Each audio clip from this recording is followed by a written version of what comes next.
प्राचीन इतिहास चैनल में आप सभी का स्वागत है। क्यों पिया श्री कृष्ण ने राधा के पैरों का चरणामृत? चरणामृत से संबंधित एक पौराणिक गाथा काफ़ी प्रसिद्ध है जो हमें श्री कृष्ण एवं राधा जी के अटूट प्रेम की याद दिलाती है। कहते हैं कि एक बार नंदलाल काफ़ी बीमार पड़ गए। कोई दवा या जड़ी बूटी उन पर बेअसर साबित हो रही थी। तभी श्री कृष्ण ने स्वयं ही गोपियों से एक ऐसा उपाय करने को कहा जिसे सुन गोपियां दुविधा में पड़ गई।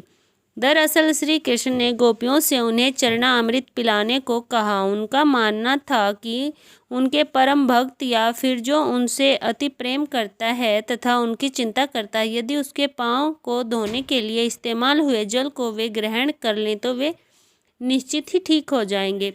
लेकिन दूसरी ओर गोपियां और भी चिंता में पड़ गई। श्री कृष्ण उन सभी गोपियों के लिए बेहद महत्वपूर्ण थे। वे सभी उनकी परम भक्त थी, लेकिन उन्हें इस उपाय के निष्फल होने की चिंता सता रही थी। उनके मन में बार बार यह आ रहा था कि यदि उनमें से किसी एक गोपी ने अपने पाँव के इस्तेमाल से चरणामृत बना लिया और कृष्ण जी को पीने के लिए दिया तो वह परम भक्त का कार्य तो कर देगी, परंतु किन्हीं कारणों से कान्हा ठीक ना हुए तो उसे नरक भोगना पड़ेगा। अब सभी गोपियां व्याकुल होकर श्री कृष्ण की ओर ताक रही थी और किसी अन्य उपाय के बारे में सोच रही थी। वहां श्री कृष्ण प्रिय राधा आ गई। अपने कृष्ण को इस हालत में देख के राधा तो जैसे प्राण ही निकल गए हों। जब गोपियों ने कृष्ण द्वारा बताया गया उपाय राधा को बताया तो राधा ने एक क्षण भी व्यर्थ करना उचित न समझा और जल्द ही स्वयं के पांव धोकर चरणामृत तैयार कर श्री कृष्ण को पिलाने के लिए आगे बढ़ी।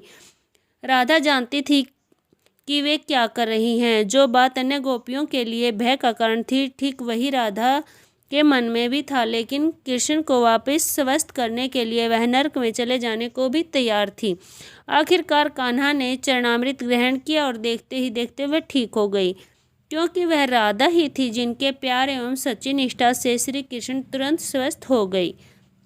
अपने कृष्ण को निरोग देखने के लिए राधा जी ने एक बार भी स्वयं के भविष्य की चिंता न की और वही किया जो उनका धर्म था। तो यह थी एक अच्छी सी कहानी। ऐसी अच्छी अच्छी कहानियों के लिए हमारे चैनल को लाइक, शेयर और सब्सक्राइब जरूर करें। धन्यवाद।